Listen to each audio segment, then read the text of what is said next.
You guys remember when they told us that on February 17, 2009, we had to have our converter boxes or we would no longer be able to receive certain analog broadcasting?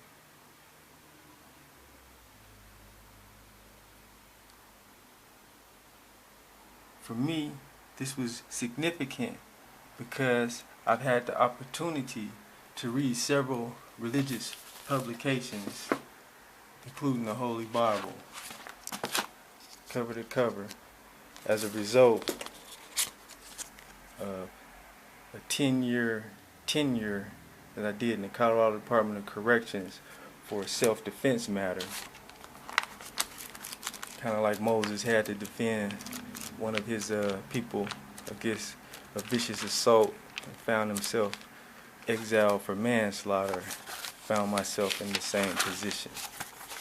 Well, in the course of my tenure, I read the Bible, and one thing that I found was that there are dates inside of the Bible, particular dates where certain events took place that we're all familiar with. At Genesis chapter 7, verse 11, it states, "In the 600th year of Noah's life, in the second month, the 17th day of the month, on that day all the fountains of the great deep were broken up, and the windows of heaven were opened, and the rain was on the earth 40 days and 40 nights. Now, the second month, February 17th.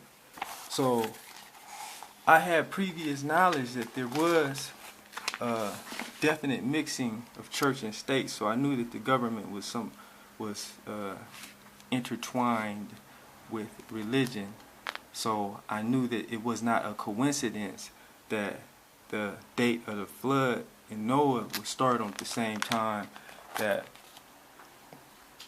the same date that they would choose to terminate analog broadcasting. So I went to go research analog broadcasting, and I learned that it's called radio propagation, and that factors influence radio signal propagation can include what they call the ionospheric layer tilt.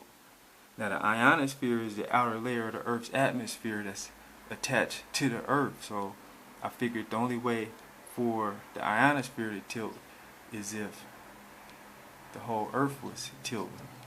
So I went to the library and I came upon the Astronomical Almanac for the year 2009. I was doing my research in July of 2009.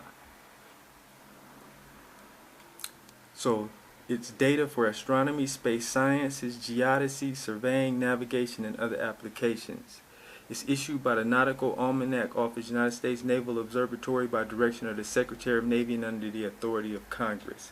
See, the Navy has a observatory in Great Britain's waters, and they share information.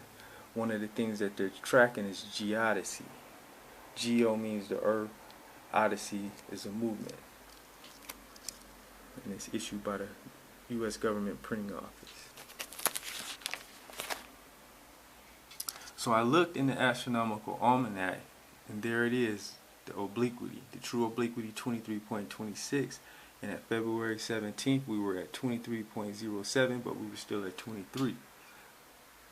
But when you go down 40 days and 40 nights approximately, roughly, to March 31st, we dropped to 22. So over the course of 40 days and 40 nights, thereby the Earth's tilt went from a normal 23 to 22.